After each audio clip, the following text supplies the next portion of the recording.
there, Susan. So this week I started my new job and it's been really fun, but the hardest thing to get used to is all the acronyms they use. And a lot of the employees will use acronyms in the middle of sentences, and it's like trying to understand a foreign language. I found a page that lists all of the acronyms used and what they mean and what they stand for, but sometimes even that is confusing. Like I'll be reading a manual and it'll say something like ICDS. So I go to look up ICDS, and you look up ICDS and it'll say inertial CDS.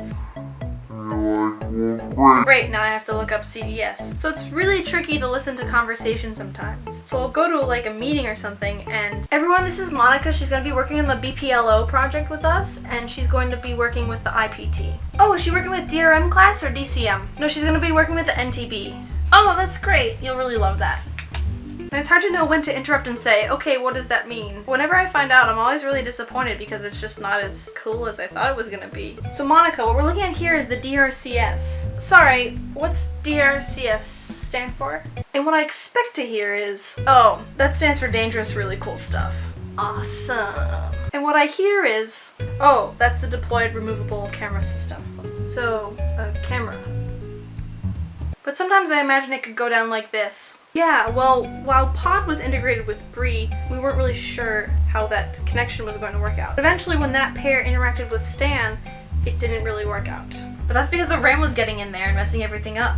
But you know, that's GOT. I'm sorry, what are you talking about? Game of Thrones? Game of Thrones! Oh.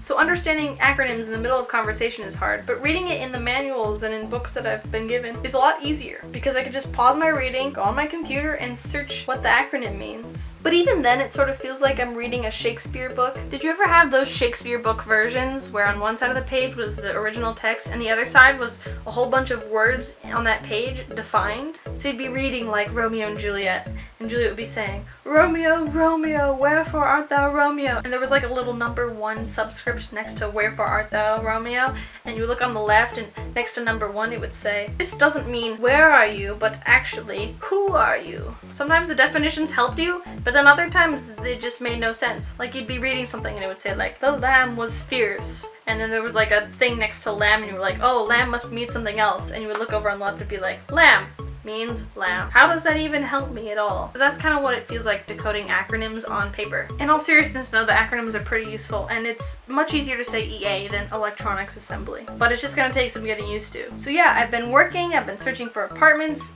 This week has been very busy. But I hope you're having a great week, and I'll see you next week, sestra. Bye. I have a little notepad in work that's this big, and it's so useful for little notes.